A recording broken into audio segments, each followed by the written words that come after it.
Welcome to Sweet Dream Storytelling, where we unwind, relax, and drift into dreamland. I'm your host, Mike, and I'm so glad you're joining me tonight. Let's get cozy and settle in. Story for this evening is The Wishing Tree in the Winter Woods. Chapter 1, Whispers of the Winter Woods. The first snow had fallen early that year, blanketing the world in a hush of white. Across the villages nestled at the edge of the ancient winter woods, fires burned low, and doors stayed barred against the biting wind. Yet despite the cold and fear, there was a buzz, a murmur that traveled from hearth to hearth, market to market, tavern to tavern. It was said the wishing tree would soon awaken. The old ones shook their heads, muttering about foolishness and folly. A bedtime tale, they said, a myth to keep the young ones dreaming. But even the elders could not deny that the signs had begun. The sharp drop in temperature, the northern lights blooming red and gold over the forest, the animals growing restless and strange. And then there was the dream, a single vivid vision shared by many on the same night. A great tree standing alone in a clearing, its trunk black as onyx, its branches shimmering with crystal leaves. In the dream, the leaves whispered promises, beckoning with their glittering light. Come, they said, come, if your heart is true. Stories of the wishing tree were older than memory itself. It was said that once each winter, on the coldest, longest night, the tree would bloom. For those few hours, its magic could grant a single wish to any who found it, but only if their heart was pure, only if their desire was genuine and selfless. In truth, no one could say whether the stories were real. Some claimed to have seen the tree from a distance, a strange glow beyond the frozen mists. Others claimed to know someone, a friend of a cousin of a merchant, whose wish had been granted long ago. Most, however, had nothing but tales and a heavy ache of yearning. In a humble village called Wintermere, a mother pressed her hand to her chest, feeling the familiar hollowness where laughter used to live. She had lost her daughter to sickness 2 winters ago, and her heart ached with a wish she dared not speak aloud. In a crumbling castle far to the east, a young woman wrapped herself in stolen furs and studied the woods beyond her window, yearning for a life that was her own, not one chained by royal duty. At the edge of the market square, an old knight nursed a cup of sour ale and an even sourer heart. He had failed those he was sworn to protect. Perhaps the tree could offer him redemption. In a healer's hut, a man whose hands had once been steady and sure now trembled with guilt. How many lives had he tried to save and failed? How many more would he lose? And in a lonely corner of the village, a boy, no older than 16, small for his age, stared at the towering woods and whispered a promise to himself. He would be brave this time. He would prove it. Each of them, unknown to the others, felt the pull, a thread tightening inside their chest, weaving an invisible bond that would soon draw them together. In the days that followed, strange letters appeared. No courier delivered them. No handwriting marked them. Just a folded piece of pale parchment placed in unexpected places. A windowsill, a bedside table, a doorstep, with nothing inside but a single image, a leaf etched in fine silver ink, delicate as frost. The meaning was clear. The time had come. The wishing tree was calling. And so, under the weight of their secret hopes and long-buried regrets, 5 souls began to prepare, not knowing that this journey would test far more than their courage. It would test the very truths they held within their hearts. The winter woods awaited, silent and watchful, its ancient trees whispering among themselves. Soon, they would awaken. Soon, the wishing tree would bloom. Chapter 2. The Call to the Journey. The days that followed were thick with silence, the kind that filled the spaces between words, between heartbeats. Snow fell endlessly, soft as breath, erasing roads and landmarks, until all the world became a white, uncertain map. In Wintermere, preparations for the solstice festival stalled. The usual merriment, singing, baking, carving of ice lanterns, felt hollow beneath the heavy sky. The people sensed change in the air, though none could say what kind. Children clung closer to their mothers' skirts, men cast wary glances at the woods, and made excuses to stay inside after dark. Yet for 5 among them, the silence spoke clearly. It was a summons. Each had found the strange parchment. Each had spent sleepless nights staring at it by the guttering light of their hearth, feeling it burn against their palm, though it was cold as ice. None could explain the compulsion, the certainty blooming in their bones. It was beyond logic, beyond fear. It was the deep knowing that there was something waiting, something meant just for them, and that if they did not go, the opportunity would vanish, like mist at sunrise. The grieving mother, Maeve of Wintermere, packed little, a rough cloak, a worn scarf her daughter had once knitted, and a locket containing a single lock of pale hair. She did not tell anyone she was leaving. There were no words she could offer that would be understood. The fallen knight, Sir Cedric of Glaven, polished his battered sword one last time, though he doubted steel would be of much use where he was going. He left his armor behind. It had grown too heavy over the years, not just on his shoulders, but in his heart. The runaway princess, Lyanna of the Eastern Keep, slipped past the guards and out the back gate under the cover of snow. She had traded her velvet gowns for simple leathers and cut her golden hair short. Titles and crowns were burdens she could not carry into the forest. The guilt-ridden healer, Thomas of the Stillwater Clinic, left a note pinned to his door. Gone to seek forgiveness. Pray for me. He carried his herb satchel, though he knew no herb could mend the wound festering inside him. The smallest boy, Finn, son of no one important, had no one to leave behind. He tucked the silver-leafed parchment into the inner pocket of his too large coat and kissed his sleeping dog goodbye. In his mind, he had already crossed the threshold. He had been crossing it his whole life. None of them knew the others yet. None knew their paths would intertwine like the roots of ancient trees. Their feet broke the snow crust, their breath misted before them. The woods loomed like a sleeping beast, each branch an outstretched claw, each shadow a whispered warning. Still, they pressed onward, drawn by the same invisible thread. The wishing tree called, and they answered, not with words, but with the steady rhythm of footsteps crunching through the snow. Above them, the winter sky deepened into twilight, and the first stars blinked into existence, cold and clear. The winter woods were vast, ancient beyond reckoning. They had swallowed armies, weathered storms, and cradled secrets no human had yet unearthed. But they did not open themselves easily. They tested all who dared enter, not with sword or beast, but with illusions, with memories, with truths too heavy to carry. And yet, this year, the woods shifted. A subtle parting of the trees, a ripple in the frozen mist. It was not a welcoming, no, the woods never welcomed. It was an acknowledgement. The chosen were coming. By different roads and for different reasons, they each crossed the threshold of the winter woods. The air grew colder still, heavy with magic older than kingdoms, older than kings. The snowflakes that landed on their shoulders were no longer ordinary. They shimmered faintly, like the breath of stars. Somewhere deep within the forest, something ancient stirred. The wishing tree was waking. Chapter 3. The First Gathering. The forest closed behind them like a mouth. Snow muted every step, swallowing sound and blurring the edges of the world. The woods here were ancient, the trees thick and towering, their black bark slick with frost. Strange shapes shifted in the mist. Fallen branches, hollow stumps, the occasional glimpse of wild eyes peering from the shadows. The 5 travelers did not meet by chance. The forest, in its silent wisdom, arranged their meeting.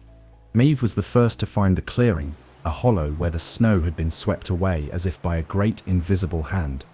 A stone circle ringed its edge, each pillar cracked and weathered with age, half buried under creeping ice. She paused there, drawing her cloak tighter around her shoulders, feeling the weight of memory pressing against her ribs. Soon after came Cedric, his sword strapped across his back, his broad shoulders hunched against the cold, his breath steamed before him, and his boots crunched heavily in the frozen crust. He stopped when he saw Maeve, one hand straying instinctively to his weapon, before he caught himself. A heartbeat later, Lyanna stepped from the shadows, her leather boots making almost no sound. She eyed them both with the wariness of someone used to court intrigue, where smiles hid daggers and every alliance was fragile. Thomas stumbled in next, brushing snow from his cloak, his cheeks red from the cold and the exertion. His healer's satchel bumped against his hip with each step, filled not with remedies for others this time, but desperate hopes for himself. Last came Finn, small and quiet, with a patchwork coat and a scarf wound several times around his neck. He lingered at the edge of the clearing, half in the shadows, uncertain whether he belonged among these taller, older strangers. For a long moment none spoke. The only sounds were the sigh of the wind through the bare trees and the faint, almost imperceptible hum in the air, as if the very ground was vibrating with some secret ancient note. Maeve was the first to move. She lowered her hood, revealing hair threaded with silver and a face etched by grief, but strong nonetheless. Her eyes, grey as a winter morning, met Cedric's, then Lyanna's, then Thomas's, and finally, Finn's. "We are called," she said simply, her voice low but steady. The others shifted uneasily. No one argued. They had all felt the same pull, the same invisible summons leading them to this place, at this hour. Cedric grunted, nodding. "The tree," he said, as if naming it out loud made it more real. "We seek the wishing tree." Lyanna crossed her arms over her chest, studying the others with quick, assessing glances. "If that's truly what we seek, we won't find it alone." Thomas gave a short, nervous laugh, the sound brittle in the cold air. "No one finds anything alone out here," he said. "Not and lives to tell of it." Finn said nothing. He clutched the silver parchment still hidden inside his coat, feeling it pulse faintly against his heart. It was then that the forest shifted again, a deep, bone-sighing creak of ancient trees, a gust of wind carrying snowflakes that glittered like tiny stars.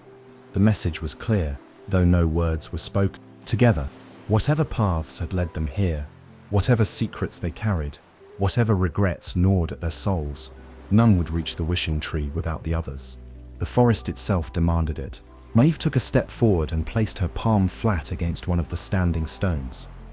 The stone was cold, but under her touch, a faint warmth stirred, as if the forest recognized the beginning of something old, something sacred. She turned back to the others. "We bind ourselves to the journey," she said. "We go together, or we fail alone." One by one, they approached the stones and placed their hands upon them. Cedric, rough and grizzled, hands scarred by battle. Lyanna, graceful and wary, her fingers calloused from a life lived partly in secret. Thomas, trembling but resolute, desperate for atonement. Finn, hesitant at first, but steady once his hand touched the ancient stone. A soft pulse rippled through the clearing, a soundless acknowledgement, like the first heartbeat of something new. Their fates, once separate, were now woven together, threads pulled tight by the silent will of the winter woods. Above them, through a thin break in the swirling clouds, the pale eye of the full moon looked down, cold and watchful. The journey had truly begun. Chapter 4. The Binding Oath. Night deepened, and with it came the true cold, a biting, merciless thing that slipped beneath cloaks and gnawed at bone. The clearing grew darker, the surrounding trees leaning inward, as if listening, waiting. In the center of the circle, the five stood motionless, their breath rising in pale streams. None spoke. There was a heaviness now, not just from the cold, but from something unseen, a pressure against the heart, a tightening around the soul. It was Maeve who first noticed the figure. From the shadows at the edge of the clearing, an old man emerged, hunched and cloaked in furs so heavy they dragged along the snow. His beard was long and white, tangled with twigs and ice crystals. In his gnarled hand, he carried a twisted staff of black wood, its surface etched with strange runes that caught the starlight and glimmered faintly. He moved without hurry, his footsteps leaving no mark upon the snow. The travelers stiffened, each reaching instinctively for what little protection they carried.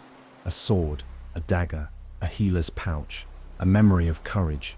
But the old man only shook his head slowly, and they stilled under his gaze. His eyes were the color of winter fog, ancient, distant, and infinitely sad. "You seek the wishing tree," he said, his voice low and rough, like dry leaves scraping across frozen ground. "But the tree does not suffer the unworthy to approach it, nor will the forest." He planted the butt of his staff into the snow, and the runes flared briefly with pale blue light. "You will face hunger, fear, loss. Each step will strip you down to the marrow of who you are. If you travel alone, You will be devoured by the woods before the first frost moon rises." Silence hung heavy, thick with the weight of what was unsaid. The old man looked at each of them in turn. Maeve, Cedric, Lyanna, Thomas, and Finn, and something within his gaze seemed to reach into them, pulling at their hidden wounds, their secret shames. "There is but one way forward," he said. "A binding." They exchanged uneasy glances. "What kind of binding?" Lyanna asked, her voice steady but guarded. The old man turned, tracing a circle in the snow with his staff. Where the tip touched, frost bloomed in intricate patterns. Vines, leaves, unfamiliar sigils, ancient and beautiful. "You must swear yourselves to one another," he said. "In trust, in sacrifice, in truth." Cedric scowled. "Swear loyalty to strangers?" "Not loyalty," the old man rasped. "Loyalty can be broken. Swear your fates, bind your destinies together, so that what befalls one, befalls all." A heavy silence fell. It was Maeve who stepped forward first. She understood better than most what it meant to be alone in grief. She would not walk this journey as she had walked the lonely path of mourning. "Not again." "I will swear," she said, her voice low but fierce. The old man nodded once, gravely. One by one, the others followed. Cedric, grim-faced. Lyanna, with a spark of defiance. Thomas, hesitating only a moment before stepping into the circle.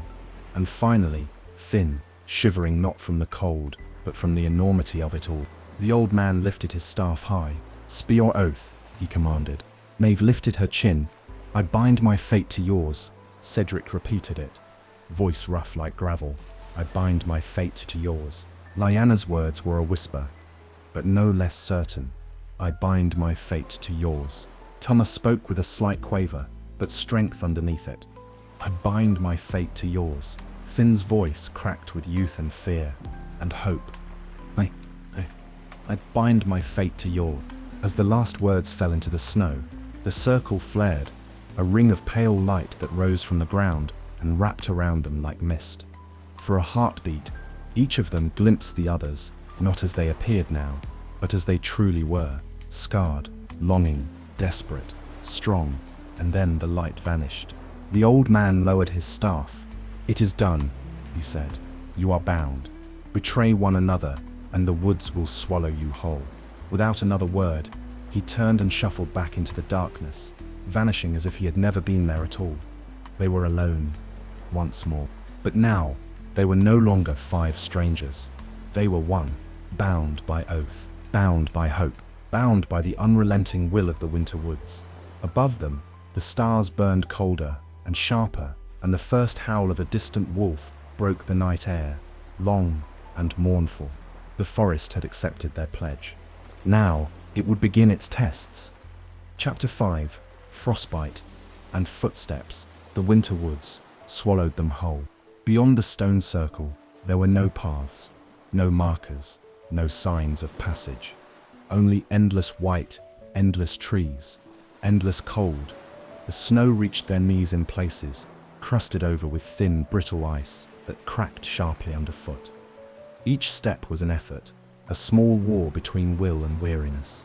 At first, they tried to speak, to comfort, to encourage, to plan, but the cold stole their breath and made words painful things, sharp-edged and fleeting. Eventually, silence claimed them. Their world shrank to the rhythm of trudging footsteps and the biting burn of frozen air in their lungs. Maeve moved with grim determination, setting a steady pace. Her every step was deliberate, an act of stubborn defiance against the emptiness clawing at her heart. She clutched her cloak tightly around her, feeling the locket pressing against her chest like a brand. Cedric bore the cold with the same stoic endurance that had once carried him through battlefields. His armor of pride had long since rusted away, but beneath it there remained something harder, colder, a grim refusal to fall. Lyanna wrapped herself in silence, sharp-eyed and watchful. She had spent her life navigating courts filled with hidden dangers. Now she navigated the forest with the same wary grace, noting every unusual shadow, every unnatural hush in the air. Thomas stumbled often, his fingers red and raw, his healer's hands unaccustomed to this kind of suffering. Yet he pressed on, whispering small encouragements to himself under his breath, like prayers meant more for survival than hope. Finn trailed behind, the smallest and lightest of them, his scarf iced stiff around his mouth and nose. Every step was a struggle against the urge to lie down, to surrender to the soft, beckoning snow. His legs ached, his fingers burned, but he gritted his teeth and pushed on, because to stop would mean proving every cruel voice he had ever heard right. The cold was not merely weather, it was a living thing, slithering under clothes and into bones. It dulled thought, blurred memory, made time strange. Minutes stretched into hours, and hours into an endless now of white and grey. The landscape offered no mercy. The trees stood like silent sentinels, their skeletal branches rattling faintly in the rising wind.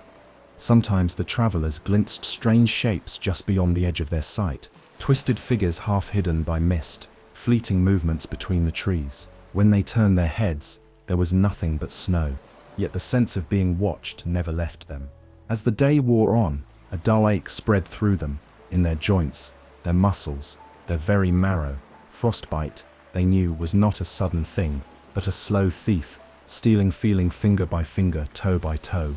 By the time the pale sun began to sink behind the trees, casting long blue shadows over the snow, their strength was nearly spent. They needed shelter.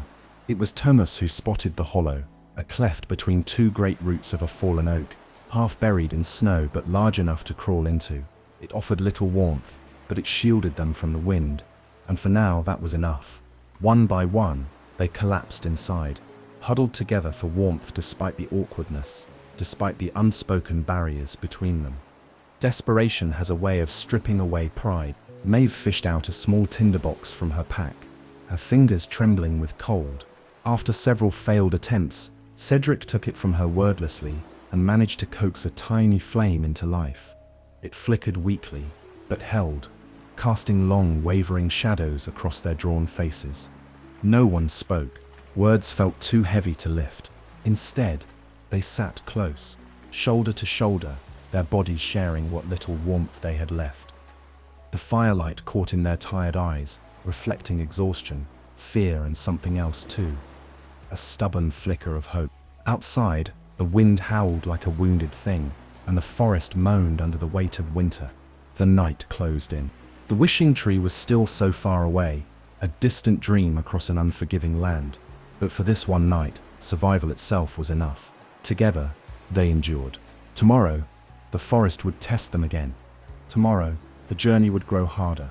But tonight, in the hollow of the fallen oak, 5 souls clung to life and to one another, bound by oath, by need, and by the faint, flickering promise of a single wish. Chapter 6.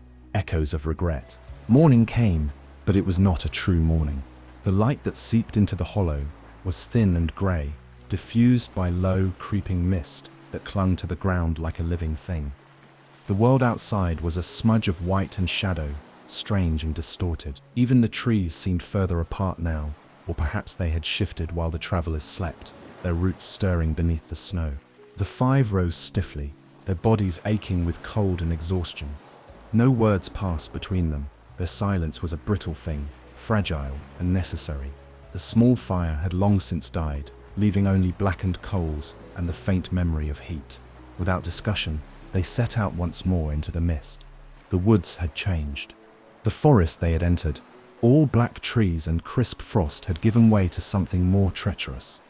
Paths twisted in on themselves. Branches drooped low like skeletal arms. The snow underfoot was treacherous, sometimes swallowing them to their knees, other times giving way to patches of bare earth slick with hidden ice. The mist thickened as they walked, swallowing their shapes, muffling their footsteps. Each traveler soon found themselves isolated, able to glimpse only fleeting shadows of the others ahead or behind. And then, the forest began to whisper. It was soft at first, no louder than the sound of falling snow, but unmistakable. Maeve heard it first, a child's laughter, bright and fleeting, just ahead. Her breath caught in her throat. She stumbled forward blindly, heart hammering against her ribs. "Ellie?" she called into the mist, her voice breaking on the name. But there was no answer, only the fading echo of laughter. Beside a gnarled tree, Cedric paused, his hand tightening around the hilt of his sword. In the corner of his vision, he saw them, the soldiers he had once commanded, faces pale and bloodless, eyes empty. They stood silently among the trees, accusing him without words. He turned away, his mouth set in a grim line, but the guilt clung to him, cold and heavy as the snow. Lyanna, picking her way through the drifts, caught a glimpse of golden banners fluttering in the mist, the sigil of her father's house. A voice called her name, warm and cajoling. "Come home, Lyanna. Your place is at the throne." Her steps faltered. For a moment she longed to turn back, to trade danger for the easy chains of luxury. But she gritted her teeth and pressed on, her fingers brushing the hidden dagger at her waist like a talisman. Thomas stumbled into a clearing where the mist was thinner, and there he saw them, the faces of those he had failed to heal. They lay stretched out on the snow like fallen dolls, their skin blue and still, their eyes opened slowly as he approached, filled with sorrow. "You let us die," they whispered. He fell to his knees, clutching his hands to his chest, as if he could shield himself from the truth. And Finn, little Finn, heard no voices, saw no visions at first. Only the crushing weight of silence, the certainty that no one would come for him if he fell behind. He was nothing, a nobody, a forgotten boy, lost in the snow. The fear gnawed at him until it was a physical thing, clawing inside his chest. It would be so easy to sit down, to give in, to disappear without anyone even noticing. The forest had no need for swords or teeth.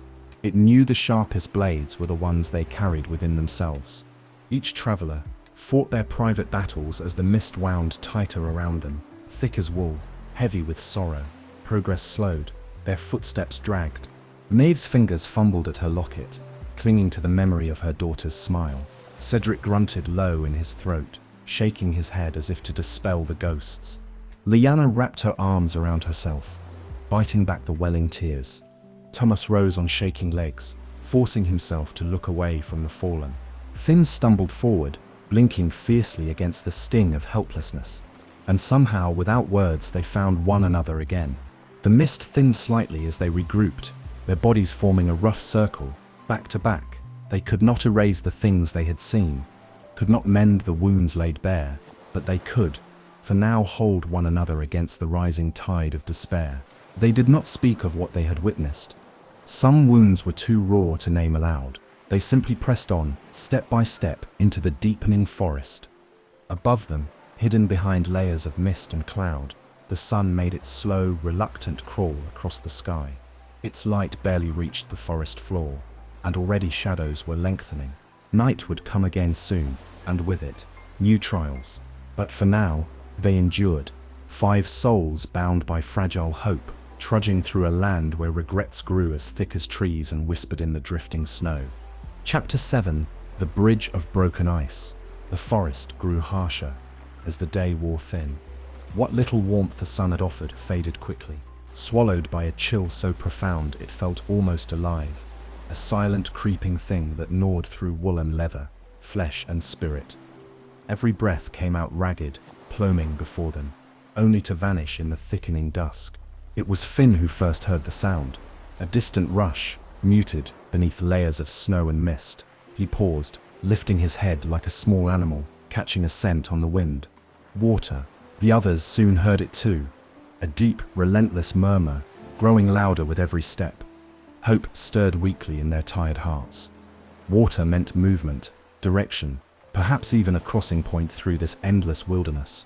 But when they reached the river, hope turned quickly to dread. It was wide, wider than any they had seen. A dark, sluggish body barely visible beneath a treacherous skin of ice. Mist clung to its surface in thick, writhing coils. The water gurgled and whispered beneath the cracked white crust, speaking in a tongue none of them could understand. There was no bridge, no ford, no simple crossing. Only a narrow stretch of shattered ice, jagged and broken like a mouthful of rotten teeth, that wound its way across the river. Slabs of ice shifted and groaned under their own weight, creaking ominously as the current pressed against them from below. It was not a bridge, it was a dare. The forest had presented them with a choice: cross and continue, or turn back and admit defeat. Turning back was not an option. Not after all they had endured. They stood at the river's edge, breath misting, hearts pounding. Maeve stepped forward first, her face set in lines of grim resolve. Her daughter's voice echoed faintly in her mind, a memory of laughter carried on the winter wind. She would not stop now. Carefully, she tested her weight on the first slab of ice. It wobbled under her foot, but held step by careful step. She made her way forward, the others watching with bated breath. Cedric followed next, his boots scraping across the frozen surface, his arms outstretched slightly for balance. He moved with the same determination he had once carried into battle when a misstep had meant death. Lyanna moved with the grace of someone who had spent her life dancing along the razor's edge of danger, but even she flinched when the ice groaned loudly beneath her. Thomas hesitated at the river's edge, clutching the strap of his satchel until his knuckles went white. Fear rooted him in place. Fear not for himself, but for the others. What if he fell? What if he dragged them down? It was Finn who broke the paralysis. Without a word, the boy stepped forward, lighter than the rest, moving quickly across the ice. His small size, once a curse, now became his blessing. He turned and held out his hand to Thomas, eyes fierce. "Come on," he said, his voice ragged with cold and terror, but strong nonetheless. "You're not staying behind." Thomas stared at him for a long moment, at the boy who had more courage in his frozen little fingers than Thomas had thought himself capable of. And then, with a shuddering breath, he moved. The crossing was slow, agonizing. The ice shifted beneath them, lurching and groaning. At times the river cracked open a few feet away, swallowing a slab with a thunderous roar. They moved together, each step a negotiation between balance and terror. Midway across, disaster struck. A section of ice beneath Maeve splintered with a sharp, sickening crack. For a heartbeat, the world held its breath, and then she plunged into the freezing water with a cry. Chaos erupted. Cedric dropped to his knees, bracing himself with one hand while reaching out with the other. "Hold on," he bellowed, his voice cutting through the roar of the river. Maeve surfaced, gasping and thrashing, her fingers scrabbling at the slick edge. The current dragged at her cloak, pulling her under. Lyanna threw herself down beside Cedric, gripping his belt to anchor him as he stretched further out. Thomas scrambled toward them, eyes wide with panic, ready to lend his weight if needed. Only Finn remained upright, scanning the broken ice frantically, his heart hammered wildly. In a flash of desperate inspiration, he spotted a fallen branch lodged between two slabs of ice, just within reach. Without hesitation, Finn sprinted toward it, the ice cracking dangerously under his feet. He grabbed the branch, skidded back toward the others, and thrust it out toward Maeve. "Grab it!" he cried. Maeve's numb fingers latched onto the branch. Cedric hauled backward with a roar of effort, his muscles straining, Lyanna and Thomas pulling with him. With a final heaving pull, they dragged her out, soaked and shivering, onto the ice. No one cheered. There was no triumph, only raw survival. Breathless and trembling, they scrambled the rest of the way across, collapsing in a heap on the far bank. The river hissed behind them, resentful at being denied its prize. For a long time, they simply lay there, too exhausted even to speak. Finally, Maeve turned her head toward Finn, her lips trembling with cold and something more profound. "Thank you," she whispered. Finn said nothing. He only nodded, wrapping his arms tighter around his thin frame to hold in what little warmth remained. Above them, the sky had darkened into a heavy, bruised twilight. Night would soon fall again, and with it, more dangers. But for now, they had crossed. The forest had demanded sacrifice, and they had given it, not in blood, but in fear, in trust, in the raw, unspoken bonds that had begun to form between them. The wishing tree still waited, somewhere beyond the frozen mist, and they would find it, together. Chapter 8. The Keeper of the Thorns. Night fell, and with it came a deeper darkness than any they had yet known. This was not the simple darkness of evening, nor even the heavy shadow of winter storms. It was an ancient dark, thick and close, pressing against their skin, muffling even the sound of their own footsteps. Their small fire, hastily lit after the river crossing, offered little more than a feeble bubble of light that could barely hold back the oppressive black. Still, they pressed onward. Every step was a test of will. Every breath was a struggle against the rising fear that slithered at the edges of their minds.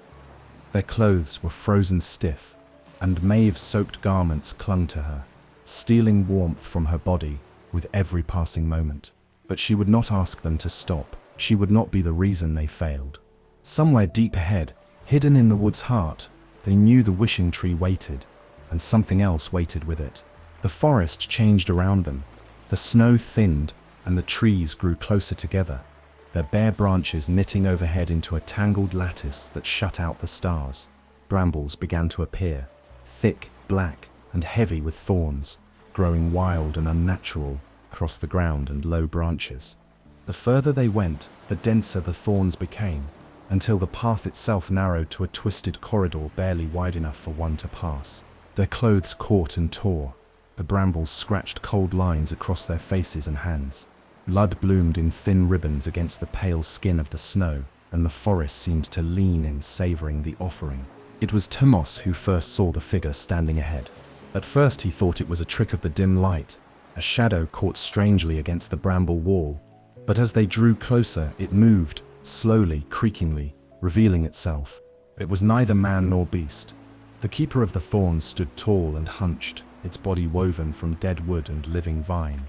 Its limbs were long and gnarled, tipped with sharp claws made from splintered bone. Its head was a crown of twisting antlers, draped with moss and hanging threads of frozen mist. Where a face should have been, there was only a hollow, a deep, black void from which a cold wind issued with every breath. The travelers halted instinctively, every muscle tensed. The keeper made no move to attack. It simply stood there, barring the way forward. Slowly, it lifted one branch-like arm and pointed a claw at them. A voice followed, not spoken aloud, but pressed directly into their minds like the weight of a stone. Who seeks passage? The words were old, older than language itself. They vibrated in their bones, heavy with command. Maeve stepped forward first, her heart pounding so hard she thought it might break her ribs.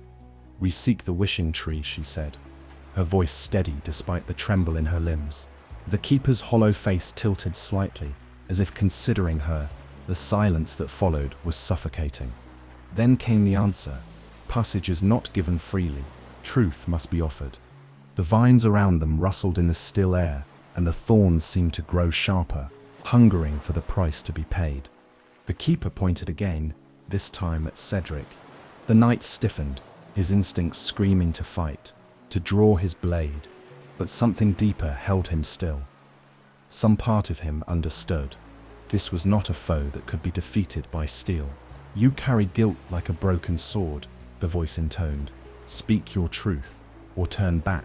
The others turned to him, silent and expectant. Cedric's mouth worked soundlessly for a moment, his fists clenched at his sides. Then, in a voice low and rough, he spoke. "I led my men to slaughter," he said, "proud and foolish. I thought I could outmatch the enemy. I thought courage would be enough. They died because of me." The forest seemed to lean closer, listening.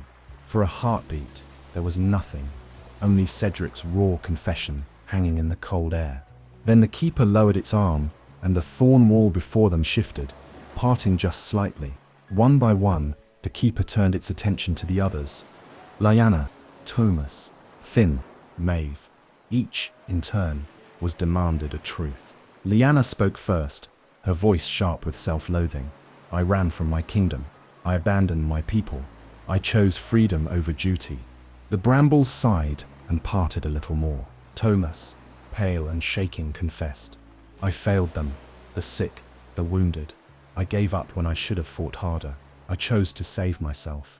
Again, the way forward opened wider. Finn's voice cracked as he whispered, I believe no one will ever come for me, that I'm not worth saving." The vines shivered as if weeping, and the path yawned open further. Finally, it was Maeve's turn. The keeper's hollow gaze fell on her, heavy and inevitable. She swallowed hard, her fists clenched tight. "I want my daughter back," she said, voice raw. "More than anything, more than life itself. But deep down, I know she is gone, and part of me wants to wish her back, even if it means damning myself." The words tore from her like a wound ripped open. and she nearly fell to her knees. The keeper stood motionless for a long moment, the vines around it whispering and trembling. Then, at last, it lowered its arms. The bramble wall before them split wide, revealing a narrow thorn-lined passage leading deeper into the woods. "You may pass," the ancient voice whispered, softer now, almost sorrowful. "But beware, not all truths can be outrun." Without waiting, the keeper turned and dissolved into the darkness, vanishing like mist. Shaken and hollow, the travelers pressed on, each step heavier than the last. They had won passage, but they had left pieces of themselves behind in the thorns. Ahead, somewhere beyond the veil of blackened trees, the wishing tree waited. But the forest was not yet done with them. Not yet. Chapter 9.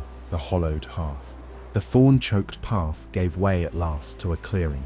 It was a strange place, half claimed by snow and silence. The mist parted just enough to reveal the shapes of buildings. Not ruins, not yet, but hollowed and abandoned, sagging under the weight of forgotten years. Roofs had caved in under the pressure of countless winters. Doors hung crooked on broken hinges. Shutters banged listlessly in the rising wind. A village, one, now only a memory, crumbling and cold. The travelers hesitated at the edge of the clearing, uncertain. No smoke rose from chimneys. No footprints marked the deep drifts of snow. Yet something about the place stirred unease, as if the very air still carried the breath of those who had lived and died here. It was Tomos who spoke first, voice low. "We should find shelter before night falls." The others agreed silently. Their exhaustion outweighed their fear. Together, they picked their way carefully through the deserted village, snow crunching beneath their boots. Every window seemed a blind eye watching them pass. Every dark doorway seemed an open mouth, waiting. They chose the largest of the structures, what had once been a gathering hall. By the look of it, its roof sagged dangerously, but the thick stone walls still held strong against the gnawing cold. A great hearth sat at one end, its maw black and empty, but promising warmth if they could coax a fire to life. Inside, the air was musty with rot and dust. Bits of broken furniture littered the floor. A child's doll lay discarded in one corner, half buried in debris, its porcelain face cracked and blank. Maeve lingered a moment over the doll, her fingers brushing the matted yarn hair before turning away with a stiff breath. Finn and Thomas set about gathering scraps of wood while Cedric worked to clear a space near the hearth. Liana prowled the edges of the hall, peering through gaps in the walls, watchful for any threat. They lit the fire just as the last light of day gave out, and the hearth came alive with a reluctant glow.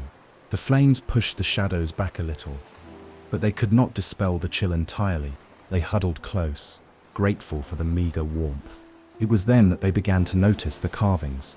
At first, they mistook them for cracks or shadows, but as the firelight flickered and grew, the walls revealed their secrets.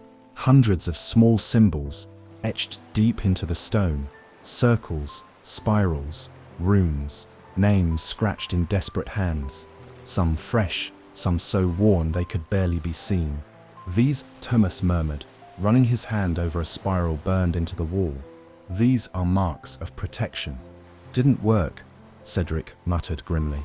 Liana knelt beside a group of symbols clustered around the hearth. She traced them carefully with one gloved finger, her brow furrowing. "They weren't trying to keep something out," she said softly. "They were trying to keep something in." A hush fell over the room. The fire crackled, sending small sparks into the dark. Somewhere, far off, a faint sound drifted through the broken village, the distant, hollow echo of children's laughter. Finn stiffened, his head snapping toward the door. Thomas gripped the hilt of a small blade he carried at his belt. Maeve pressed a hand over her heart, feeling the old ache twist anew. "It's not real," Cedric said firmly, his voice slicing through the tension. "Just the forest playing tricks again." But even as he spoke, he could not fully banish the shiver running down his spine. The wind howled outside, rattling the broken shutters, and the fire flared suddenly higher, illuminating a message scrawled in larger, harsher letters across the mantle. "Don't listen. Don't stay. Keep moving." The words were gouged deep into the stone, frantic, as if whoever had carved them had known that time was slipping away. Maeve stood slowly, her face pale in the firelight. "We can't stay here long," she said. "We'll rest until first light." "No longer." The others nodded, unease churning in their stomachs. They wrapped themselves tightly in their cloaks, drawing as close to the hearth as they dared, trying to find sleep in the hollowed echoes of lives long lost. But none truly rested. Each of them lay awake, listening, not just to the wind and the creaking of the old building, but to the quiet sounds that came from deeper in the village. Whispers, footsteps crunching over snow, the faint scrape of fingernails against wood. Dreams came fitfully, filled with flickering images, dark forests stretching forever, faces half seen in mist, hands reaching out from the shadows. The hollowed hearth burned low, casting long, trembling shadows across the walls, until even the fire seemed afraid to give them light. And somewhere outside, hidden in the mist and snow, the forest watched and waited. The wishing tree still called to them, distant, patient, inevitable. But first, they would have to survive the night. Chapter 10. The Storm of Secrets. The storm struck without warning. One moment, the village lay silent under its heavy blanket of snow. The broken houses huddled like forgotten gravestones. The next, the wind roared through the clearing, wild and furious, driving great sheets of snow and ice against the crumbling walls. The old timbers groaned and shuddered. Somewhere nearby, a roof gave way with a deafening crash. Inside the gathering hall, the fire guttered and struggled against the sudden, howling force that battered the structure.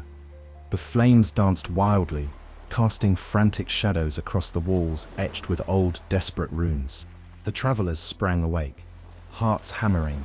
Thomas stumbled to feed the fire with fresh wood. Cedric pressed his weight against the creaking door to keep it from blowing open. Lyanna paced along the crumbling wall, her sharp eyes scanning the gaps for breaches. Maeve gathered Finn close beneath her cloak, shielding him as best she could from the icy drafts that slithered through every crack. It was not just a storm of snow and wind. It was a storm of something older, darker, a force that sought not merely to freeze flesh, but to unravel the mind. The whispers returned, louder now, carried on the shrieking wind. They crept beneath their defenses, slipped into their ears, into their thoughts. At first, the whispers spoke nonsense, half words and broken sentences, but as the fire waned and the cold grew sharper, the voices found shape, and they began to say things each traveler dreaded most to hear. For Cedric, the whispers carried the voices of his fallen men, calling him traitor, coward, fool. Their accusations wrapped around him like chains, heavy and suffocating. His fists clenched white-knuckled at his sides, but he said nothing, grinding his teeth against the rising tide of shame. For Lyanna, it was her father's voice, cold and scornful, telling her that she would never escape what she was born into, that she would forever be a pawn, a crown, a prisoner, wrapped in silk. She felt the old walls of duty and expectation closing in again, smothering the fragile spark of freedom she had fought so hard to seize. Thomas heard the dying cries of patients he could not save, their faces twisted in pain and disappointment. Their ghosts hounded him, whispering that he had been selfish, that his skill had been hollow, that every life he touched turned to rot. Maeve heard her daughter's voice, sweet and broken. "Mama, why did you let me go?" The question tore through her, merciless and raw. She pressed her hand against her chest, where the locket lay hidden, as if to hold herself together by force of will alone. And Finn, poor Finn, heard nothing at all. He only felt the yawning emptiness at the edges of his mind, a dark, vast silence that told him he had never truly belonged anywhere, that he was invisible, weightless, already forgotten. The fire dimmed further. The walls seemed to close in, the old hall breathing with a life of its own, a living tomb. Tempers frayed, accusations, sharp and unbidden, began to spill forth. "You think your sorrow makes you noble." Cedric snapped at Maeve, the words slicing out before he could stop them. "It's just weakness." Maeve's head jerked up, her eyes flashing with cold fury. "Better weakness than pride that gets others killed." Thomas rounded on Lyanna suddenly, his voice brittle. "What would you know of suffering, princess? You've never had to scrape for anything." Lyanna's face went pale, then flushed red with rage. She drew herself up like a blade being unsheathed. You think privilege spares the soul from wounds. You know nothing of me. Finn flinched at the shouting, drawing his knees up to his chest, wishing he could vanish into the cracked stones of the floor. The storm outside howled louder, feeding on their anger, their bitterness, their doubt. It was working. The forest, or whatever ancient force moved within it, was testing them. Not with blades, not with monsters, but with the fraying edges of trust, the slow corrosion of unity. If they turned against one another here, in this hollowed place, they would be lost before they ever reached the wishing tree. Maeve was the first to see it, the trap, the manipulation. She had seen it before in the long nights of grief when rage had seemed the only thing left to feel. "Stop," she said, voice hoarse but firm. She rose to her feet, swaying slightly, her hand gripping the back of a broken chair for support. "It's not us. It's the storm. It's the forest." The others turned toward her, some in anger, some in confusion, but all listening. She gestured to the walls, to the desperate runes carved by hands that had come before them. This place was meant to hold something in, something that feeds on hate. We cannot let it. Silence fell. A raw, uneasy silence. Slowly, grudgingly, they pulled themselves back from the edge. Apologies were not spoken, the wounds were still too fresh, but they moved closer to one another again, huddling around the fire, feeding it with whatever scraps they could find.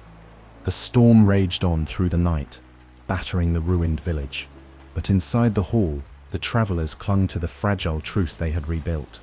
They were still strangers in many ways, still scarred, still secretive, still imperfect.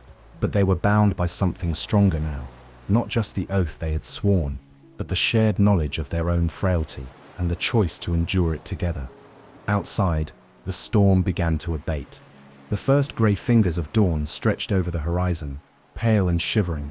The wishing tree waited still, deep within the woods, and the forest had shown them its first true weapon. Not beasts, not coal, but themselves. They would have to tread carefully now, for the greatest enemy wore familiar faces and spoke in familiar voices. Chapter 11. The Choosing Pathways. Morning arrived, reluctantly. A thin, grey veil stretched across a pale sky. The storm had passed, but its aftermath lingered. A heavy silence that pressed down on the broken village, making every breath seem loud, every heartbeat too fast. The travelers stirred slowly, their movements stiff and sore. The fire had long since burned out, leaving only faintly glowing coals that seemed to offer more memory than warmth. No one spoke of the night before, the anger, the fear, the whispered accusations. They hung between them, heavy and unacknowledged. They gathered their things, what little they had, and stepped back into the bitter morning air. The village was even stranger in daylight. Snowdrifts had swallowed many of the ruined houses entirely. In some places, only crooked chimneys or the tips of broken fences poked up from the endless white. The runes carved into the stones seemed to shimmer faintly under the weak sun, like warnings still waiting to be heeded. But the forest called them onward. They left the hollowed village behind, moving back into the tangled wilds of the winter woods. The trees grew stranger here, their trunks twisted into unnatural shapes, their branches interwoven into dense, arching canopies. The ground rose and fell unpredictably, a labyrinth of frozen roots and hidden hollows. It was not long before they came to the crossroads. There was no mistaking it. The forest had shaped this place deliberately. 5 paths stretched out before them, each one distinct. One was lined with thorns so sharp they glittered in the pale light, promising pain with every step. Another was shrouded in thick mist, its end invisible, offering only uncertainty. A third was littered with bones, small and large, half buried in the snow, a silent warning of dangers past. A 4th path wound uphill toward a black peak that pierced the clouds, steep and treacherous. And the fifth, looked deceptively easy, a straight, flat trail through open woods, with sunlight gleaming faintly beyond. At the center of the crossroads stood an ancient stone monolith, cracked and weathered, but unmistakably deliberate. Upon its surface was carved a simple message, the letters etched deep by a hand that had known no mercy. Each heart must choose. Walk alone. Walk true. They stared at the words, at the paths, at one another.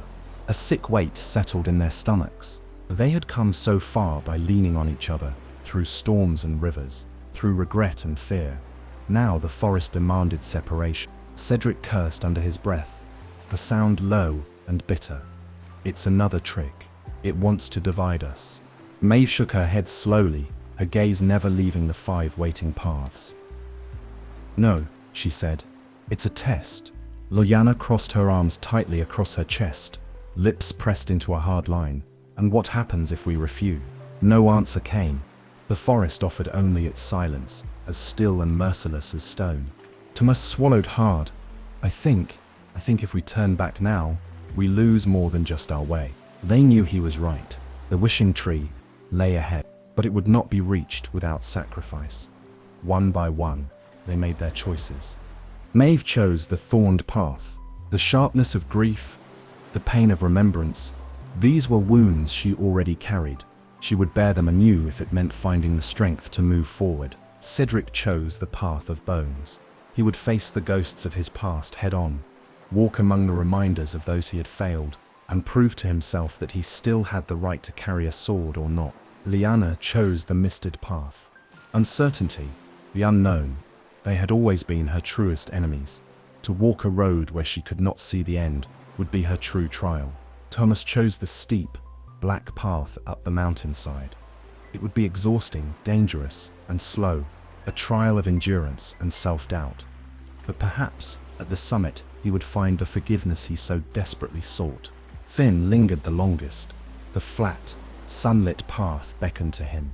Easy, safe, promising warmth and comfort. His legs trembled with the temptation to take it, to flee from hardship, to let himself rest. But deep down, he knew nothing worth having was easy. He turned away from the sunlit road and followed Thomas onto the black path, his small figure swallowed quickly by the rising slope. For a moment they all hesitated at the mouths of their chosen paths, glancing back at one another across the crossroads. 5 figures bound by oaths, by wounds, by fragile hope. No words were spoken. No goodbyes were needed. They understood. Whatever lay ahead, they would meet again, or they would fall, alone, along the way. With a final breath, each traveler stepped onto their chosen road. The forest closed around them like a living labyrinth, each path winding into the unknown. And the winter woods watched in silence, ancient and patient, as the 5 hearts it had tested now walked alone toward their fates. Chapter 12, Trials of the Heart. The forest swallowed them, each into their own trial. The paths wound away from the crossroads like veins from a heart, leading deeper into the wilderness, deeper into the parts of themselves they had hoped to leave buried. The winter woods grew stranger around them. The snow no longer fell in drifting, lazy flakes, but in slow, spiraling spirals that defied wind and gravity. The trees whispered not with their branches, but with unseen voices, each word a murmur of doubt, a breath of temptation. Each traveler moved forward alone, carrying only their will and the fragile flame of hope within. Maeve's trial, the path of thorns. The thorned path tore at her immediately. Every step shredded her cloak, slashed her skin. Blood dripped into the snow, bright and vivid. She gritted her teeth and pushed forward, ignoring the sharp stings and the deeper gouges. But the thorns were not content with flesh alone. Soon the branches around her began to bloom with strange, cruel visions. Images of her daughter laughing, running just out of reach, calling to her, "Mama, come, Mama, don't leave me." Her legs faltered, tears blurred her vision. She reached out instinctively, but every time she grasped toward the image, the thorns raked her hands raw. The path demanded a choice. Cling to memory, chase the ghost, or endure the pain of loss and walk forward. With a cry wrenched from the deepest part of her, Maeve forced herself to lower her hands, to look forward, not back. She staggered onward, heart torn open but still beating. Cedric's trial, the path of bones. Cedric walked among the dead. The bones crunched beneath his boots, countless and silent, stretching farther than his eyes could see. Some wore fragments of armor. Some bore shattered weapons clutched in skeletal hands. Each skull he passed seemed to turn toward him, empty eye sockets filled with mute accusation. Soon, the spirits began to rise.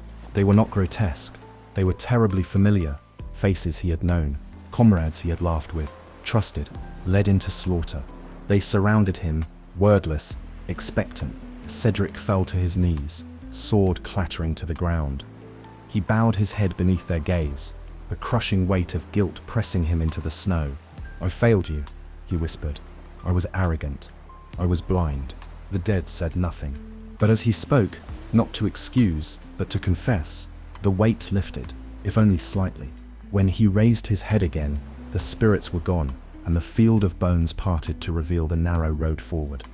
He picked up his sword, not in pride, but in remembrance, and walked on. Lyanna's trial, of a misted path.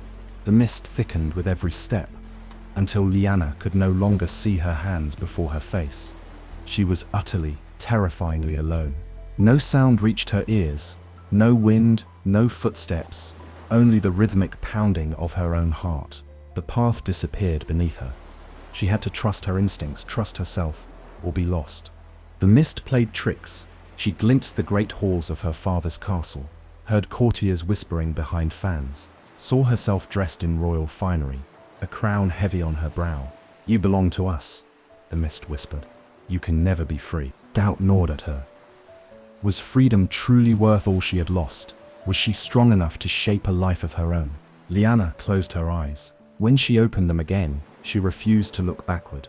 One step, then another. She walked blindly by faith alone. The mist thinned, and she emerged into clearer air, her head high, her steps steady. Thomas's trial, the black ascent. The mountainside was a cruel, unrelenting climb. The rocks were slick with ice. His fingers bled from clawing at sharp stones. The air grew thinner with every labored breath. Halfway up, a storm broke against the peak, shrieking winds and driving snow, a tempest that screamed every failure he had ever known. You saved no one. You think one wish can cleanse your soul. You abandoned them. Thomas fell to his knees, shivering violently. It would be so easy to stay there, to let the cold claim him. But through the storm, he thought he heard something else, softer, fainter. The voices of those he had helped, not failed. The patients who had smiled, the ones who had lived. Not every hand he had touched had turned to ash. He forced himself up, teeth gritted, and dragged his battered body upward. When he reached the summit, he fell to the snow and wept, and the forest wept with him. Finn's trial, the black ascent, continued. Finn followed Tomos's trail, but it was not easier for him. The mountain whispered all his deepest fears. You are nothing. You are too small, too weak, forgotten. The slope loomed larger with every step. The cold burned his lungs. His legs shook. He slipped. He fell. He cried out for help, and no one answered. But then he remembered. He had chosen this path, not because it was easy, because he was stronger than he seemed, because he mattered, gritting his teeth against the sobs that threatened to tear him apart. Finn forced himself to stand. He planted his frozen hands against the stones and climbed higher, higher, higher. At the summit, he found Tomos, and together they leaned against one another. No words needed. They had made it, each traveler, in their own way, passed through their trial. Some emerged bleeding, some weeping, all changed. The forest, sensing their victories, shifted once more. Somewhere ahead, the trees parted. The paths began to converge.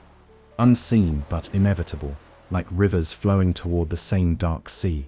The wishing tree was closer now. Close enough that the air itself thrummed with magic, ancient and sorrowful. That first they would find each other again. And only then would they be strong enough to face what waited beyond. Chapter 13. Reunion under the silver pines. The paths that had split them apart now slowly, steadily began to weave back together.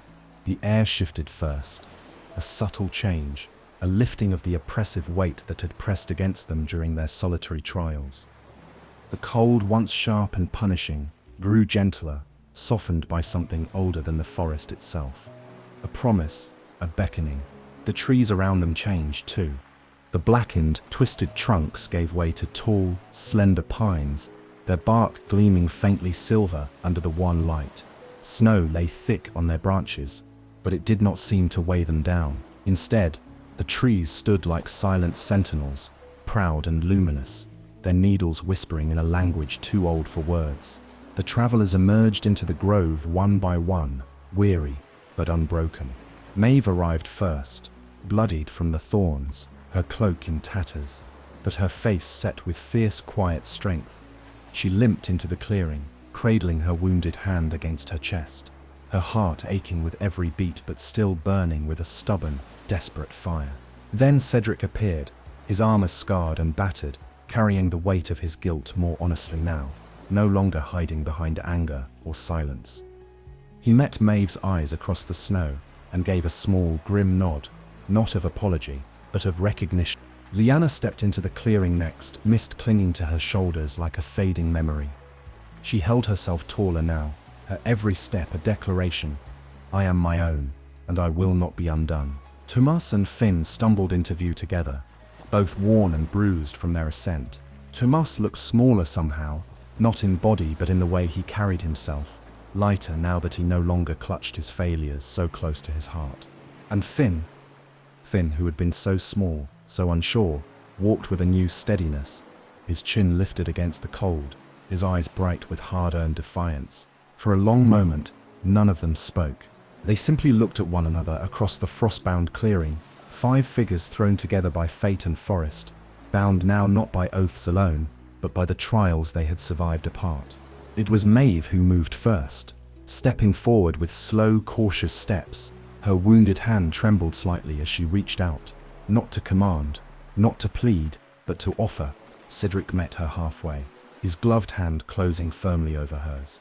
Lyanna joined them, her breath a mist between them, her smile small but real. Tomas clapped a hand awkwardly on Cedric's shoulder, and Cedric grunted in mock annoyance, but did not shrug it off. Finn hesitated a moment longer, standing at the edge of the group, the silver pines arching high above him. For so long he had kept himself separate, sure he was not needed, not wanted. But when he took a hesitant step forward, Maeve bent down slightly, offering her free hand. Finn placed his small, battered hand in hers, and just like that, the circle was whole again. They stood together under the silver pines, 5 souls stitched together by pain, by hope, by choice. The pines above them stirred gently, and the snow that fell from their branches glowed faintly in the air, not cold now, but warm, like falling starlight. It felt like a blessing. For the first time in many days, the forest did not seem to threaten them. It honored them. They built a small fire beneath the sheltering boughs, not for survival, but for companionship. No longer just 5 individuals driven by separate wishes, but something closer to a family, chosen and tested by the woods. As they sat around the fire, sharing the last of their meager supplies, the night deepened around them, soft and watchful. They spoke quietly, sharing pieces of themselves not demanded by oaths or trials, but offered freely now. Maeve spoke of her daughter, not of her death, but of her life.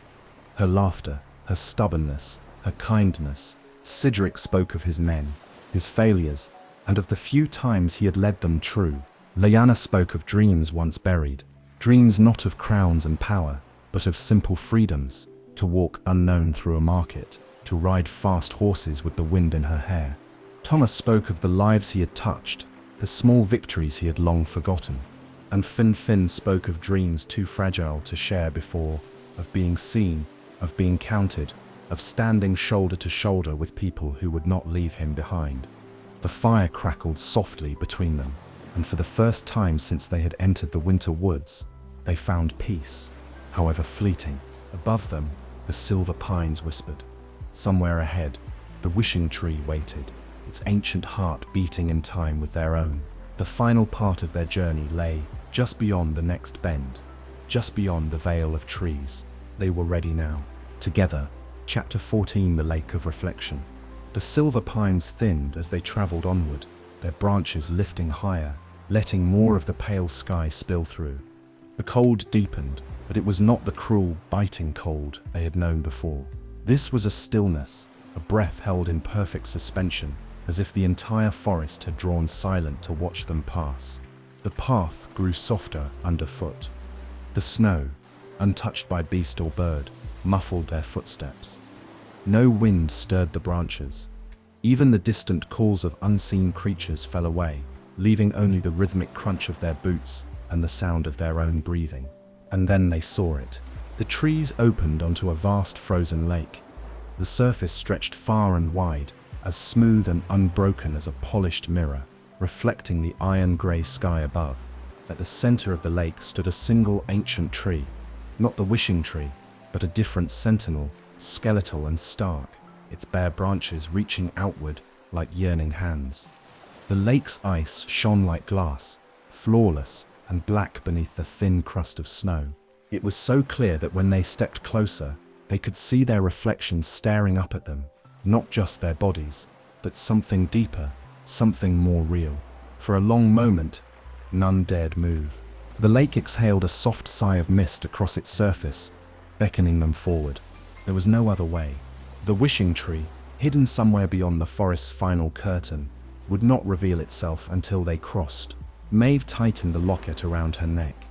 Cedric checked the sword at his back out of habit, though he knew steel would be useless here. Lyanna drew her cloak tighter, a protective gesture born of instinct. Thomas swallowed hard, and Finn shifted nervously from foot to foot. Together, they stepped onto the ice. The world changed. Beneath their feet, the reflections shimmered and then shifted. Each traveler saw themselves, but not as they were now, not as they wished to be. They saw their truest selves, the selves they carried quietly through the forest, hidden even from one another. Maeve saw herself not as a grieving mother, but as a woman still capable of life, of love, though sorrow would always walk beside her. She saw her daughter's spirit smiling gently, not from beyond some unreachable place, but from within her own heart, forever. Tears filled her eyes, but they did not fall. She carried her love and her loss, not as a chain, but as a part of her. Cedric saw himself stripped of armor, title, and failure. He was not the sum of his mistakes, not the broken sword he had feared becoming. He was simply a man, stubborn, scarred, still standing. In the reflection, his fallen comrades stood behind him, their faces not twisted in blame, but in quiet pride. He straightened his shoulders and walked on. Lyanna saw herself unbound, not a runaway princess, not a stolen heir, but a woman who had built her own story. In her reflection, she wore no crown, carried no banner. She walked alone through wild lands, a creature of her own making, free and unafraid. She smiled, a small, fierce smile, and moved forward. Thomas saw 1,000 lives saved and lost, 1,000 choices weighed and carried. His reflection was not free from guilt, but it bore the knowledge that to heal at all was to risk failure. He could not erase every loss, but he could still be a healer. He took a deep, steadying breath and stepped onward. Finn saw himself not as a boy left behind, but as a boy who had chosen to stand, to endure, to believe that he mattered. His reflection grew taller with each step, not in body, but in spirit, until he saw what the others had long since begun to glimpse, a heart fierce and bright enough to light the darkest woods. He lifted his chin and smiled at his own reflection. He was not invisible, he was seen. The ice beneath them held firm, though it whispered with every step, singing in a language of creaks and murmurs, a song of truths finally faced, burdens finally set down. When they reached the center of the lake, the skeletal tree loomed high above them, its black bark stark against the gray sky. At its base, a narrow archway of twisted roots opened, a doorway woven from living wood, glistening faintly as if dusted in frost. Beyond the archway, a narrow trail of untouched snow led into a thicket thicker and older than anything they had yet seen. The wishing tree lay ahead, close enough now that the air hummed with its ancient magic, a deep, slow pulse that beat in time with the travelers' hearts. They stood for a moment longer, breathing in the strange, heavy stillness. No one spoke. There was nothing more to say. Hand in hand, step by step, they crossed the final stretch of ice and passed beneath the archway. The forest closed around them once more, but this time it was not with malice. It was with a breathless, waiting kind of hope. They had faced themselves. They had chosen to go on, and soon they would stand before the wishing tree itself, to speak their wishes aloud, and find what truths the forest would grant them in return. Chapter 15. The Crystal Bloom. The trail beyond the archway was unlike any path they had traveled before. The trees pressed close, their trunks white as bone, their branches woven so tightly overhead that no sky was visible. The snow beneath their feet shimmered faintly as if scattered with the dust of stars. The air itself seemed thicker, every breath carrying the sharp, sweet scent of frost and ancient sap. No sound but their own footsteps disturbed the hush. No beast stirred, no wind blew. The forest was utterly still, as if holding its breath. The pulse they had felt at the lake grew stronger with every step, a low, resonant thrum that beat in the ground, in the air, in the very marrow of their bones. It was not frightening, it was not welcoming either. It was simply there, steady, patient, inevitable. They followed the narrow trail deeper into the heart of the woods, hearts pounding, until at last the trees ahead began to thin. A strange, pearlescent light seeped through the trunks, pale and unearthly. Maeve tightened her grip on her locket. Cedric rested one hand lightly against the hilt of his sword, not in threat, but in reverence. Lyanna exhaled slowly, her breath a cloud of silver mist. Tomas muttered a prayer under his breath, not to any god he knew, but to the moment itself. And Finn reached out, almost without thinking, his hand brushing Maeve's fingers, anchoring himself. Together, they stepped into the clearing, and there it was, the wishing tree. It rose in the center of the glade, vast and luminous, its trunk a twisting spiral of white and silver bark that seemed to ripple with light. Its roots spread wide and deep, breaking through the snow in great curling arcs. Its branches reached impossibly high, cradling the unseen sky. And from every branch hung leaves of crystal. They were not still, they swayed gently, though no wind stirred them, each leaf catching the light and breaking it into 1,000 colors. Soft blues, gentle greens, deep violets, fierce golds. The colors rippled over the snow, painting the clearing in ever-shifting patterns of living light. The leaves chimed as they moved, a sound so delicate it was almost beyond hearing, like the music of distant stars. The travelers stood frozen, their throats tight, their eyes wide. This was not a place for speaking loudly. This was not a place for demanding or begging. This was a place for truth. Slowly they stepped closer. As they approached, each felt the weight of the journey press upon them, not crushing, but clarifying. Every scar they carried, every regret, every fragile hope became sharper, more real. The tree was not a giver of wishes in the way the old tales said. It was a mirror. It would not grant what was spoken from selfishness or fear. It would answer only what was needed, the true heart of a wish, stripped of all pretenses. Maeve was the first to step forward, her hand trembling slightly. She did not touch the tree. Instead, she bowed her head and spoke, voice soft but clear. "I wish," she began, and then faltered. The locket against her chest pulsed warmly, and she understood. "I wish for the strength to carry her love with me," she said, voice breaking. "Not to bring her back, but to go forward, with her still in my heart." The wishing tree shivered. One crystal leaf detached gently from a high branch, drifting downward like a falling star. It landed in Maeve's hands, warm, vibrant, alive. She wept, not in sorrow, but in release. Cedric approached next, his heavy boots crunching in the painted snow. "I wish for the courage to forgive myself," he said, "to honor their memory, by living, not by carrying the weight of their deaths until I fall." Another leaf broke free, spiraling slowly into his outstretched palm. He bowed his head over it, silent, humbled. Lyanna stepped forward, the crystal light catching in her hair. "I wish to be no one's captive," she said simply. "Not by duty, not by fear. I wish to be only myself."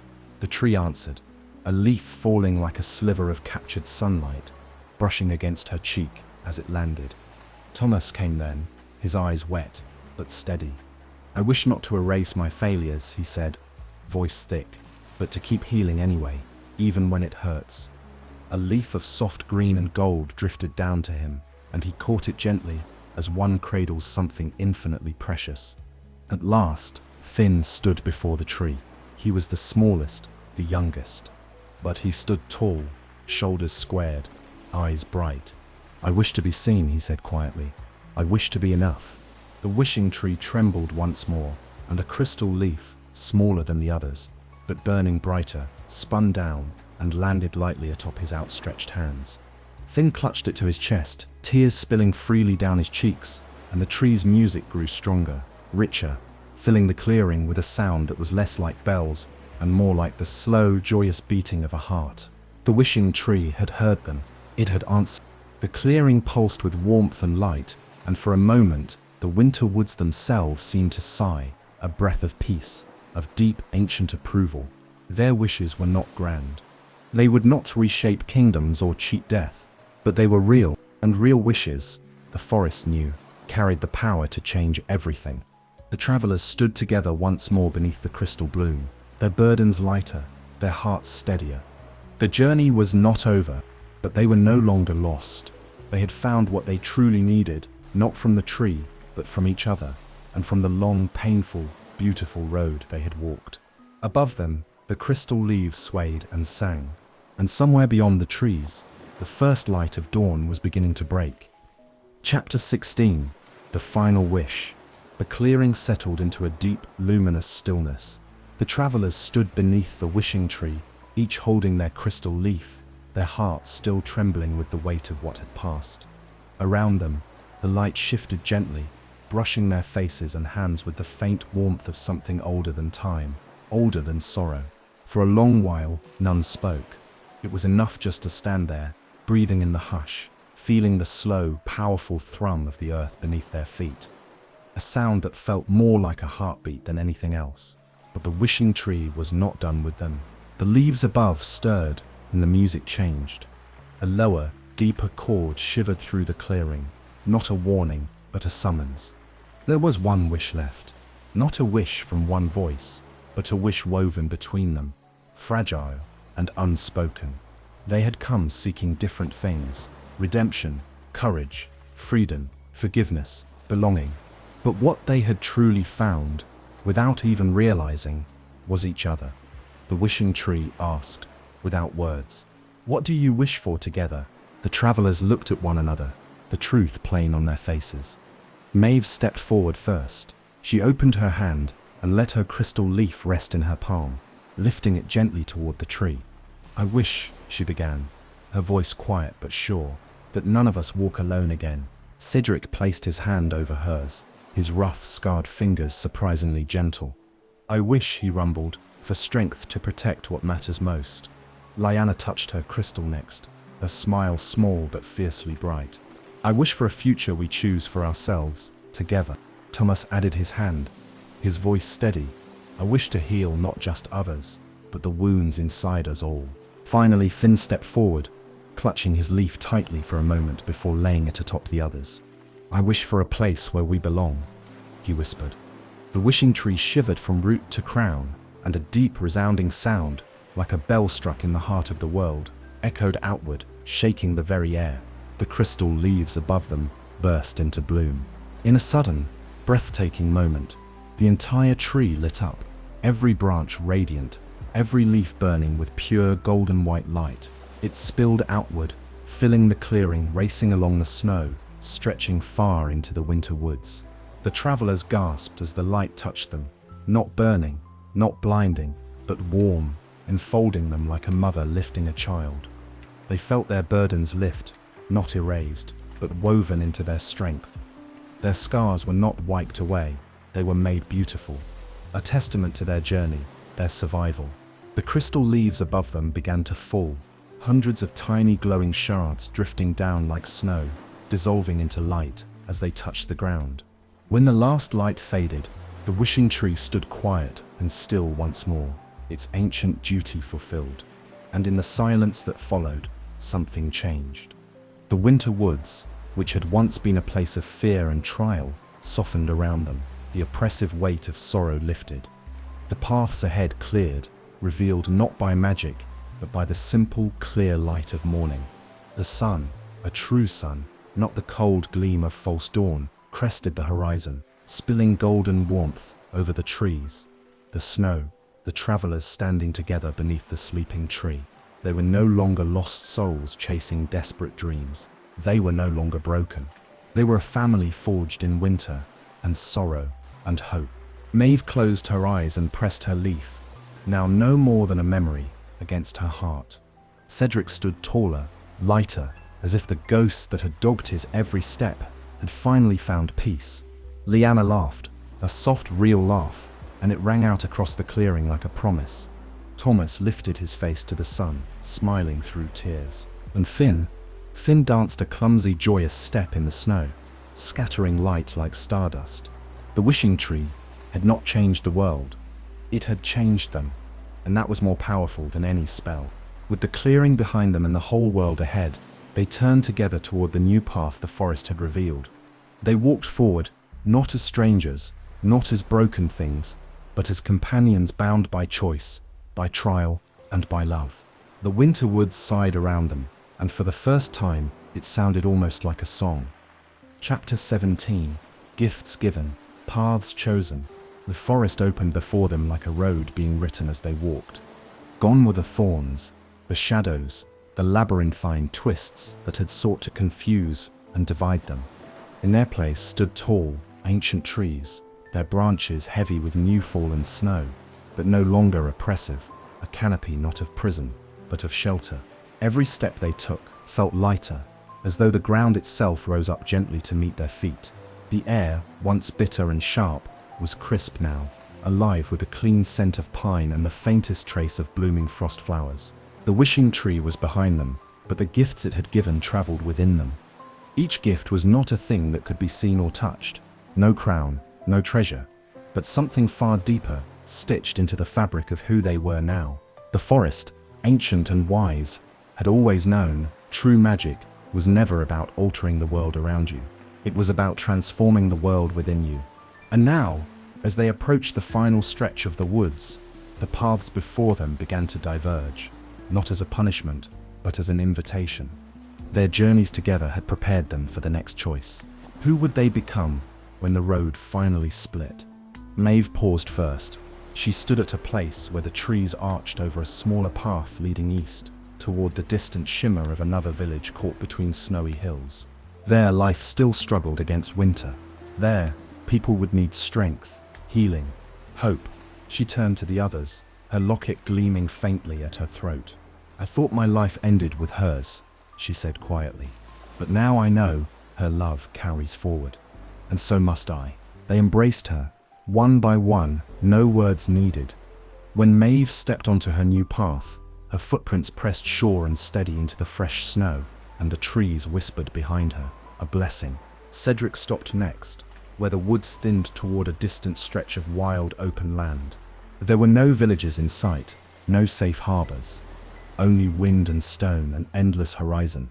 He smiled, a rare, true smile, and adjusted the sword at his back. "My life will not end in regret," he said. "I'll fight for something better, not for kings, not for oaths, but for those who walk alone, needing someone to stand beside them." His companions clapped his shoulder, fierce and proud.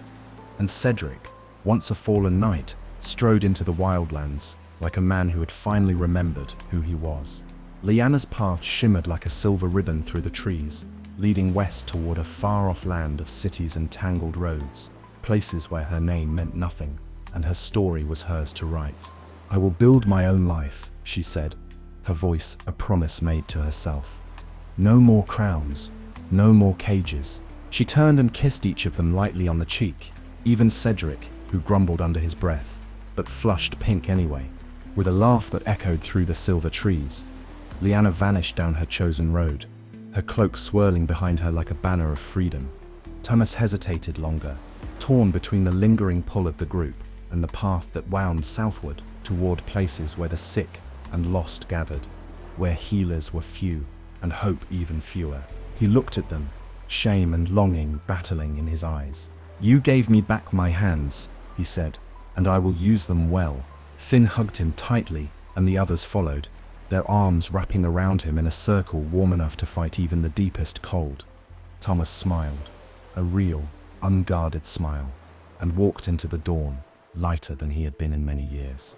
Only Finn remained, The boy, who was no longer merely a boy, stood at the heart of the clearing, the road before him still unwritten. For a moment, he faltered. Then he remembered. He had faced storms, monsters, even the sharp fangs of his own fear, and had not been broken. He had choices now. He mattered now. Finn turned his face to the rising sun and took a deep breath. The forest did not give him a single road, because it trusted him to forge his own. With a grin as wide and bright as the morning sky, Finn began to walk, leaving a trail of small, sure footprints in the shining snow. Thus, the paths were chosen, not by fate, not by magic, but by the hands and hearts that had been tempered in the winter woods. The forest watched them go, its long vigil ending not in sorrow, but in silent joy. And somewhere far behind, under the vast canopy of ancient trees, the wishing tree stood silent once more, its leaves whispering promises to the next dreamers who would dare to seek it. The world was wide, the winter was ending, and the story, their story, was just beginning. Chapter 18. Homeward in the new dawn. Morning unfolded slowly, stretching long golden fingers across the snow. The first true dawn of the season touched the winter woods, gilding the frost, softening the hard edges of the trees, and driving the last threads of mist into hiding. The cold still lingered, but it had lost its bite. It was no longer an enemy, just a season, passing as all seasons must. The forest, once so silent and menacing, now hummed with quiet life. Tiny shoots of green pushed up through the snow. The air, crisp and clean, carried the faint scent of thawing earth. The trees no longer loomed but stood tall and still, their branches cradling the sunlight like precious treasure. The travelers, no longer merely travelers, but changed beings, each carrying a spark of something rare and hard-won, made their way homeward. Not all traveled together now. Their paths had split, each following the course their heart had chosen. But none of them walked alone anymore. Maeve, walking east toward the villages beyond the hills, found herself stopping often along the way to speak to the few she met. Her heart, once locked in sorrow, now opened itself carefully, tenderly, offering comfort without being consumed by grief. She would find a new hearth to tend, a new home to warm, carrying her daughter's laughter in every kindness she gave. Cedric strode across the wild lands, not seeking battle but answering calls for help when they came. A fallen traveler, a village under threat from the wild. His sword no longer weighed heavy with guilt, but served as a shield for those who had none. In taverns and crossroads, stories would spread of the grey knight who asked for no reward but left behind hope wherever he wandered. Lyanna made her way westward into the crowded cities and nameless towns, a ghost to her former life. She took new names when it suited her, new trades, new adventures, no crown on her head, no chains at her wrists. In time, songs would be sung of a fierce golden-haired woman who lived by her own rules, helping the voiceless and defying those who would cage them. Thomas, finding his way south to villages forgotten by the great roads, began to heal not only bodies, but spirits. He taught others what he knew. He listened to their stories. In the evenings he would sit by the fire and speak softly of the winter woods, and of the truth that healing did not erase scars, it made them sacred. And Finn, smallest and brightest of them all, carved his own path across the world. Sometimes he traveled with Cedric for a time, learning strength. Sometimes he visited Thomas, carrying books and laughter to lonely towns. Sometimes he crossed paths with Lyanna, who taught him how to be quick, how to be free. But always he carried the gift the wishing tree had given him, the sure, unwavering belief that he mattered. Wherever he went, he left behind laughter, small kindnesses, and tiny, sturdy hopes planted like seeds in the thawing ground. The winter woods, behind them now, slept once more. In some seasons the wishing tree would wake again, whispering across the snow for others to come. There would always be new souls carrying secret wishes, heavy regrets, silent hopes. The journey would be long, the tests would be cruel, the forest would not make it easy.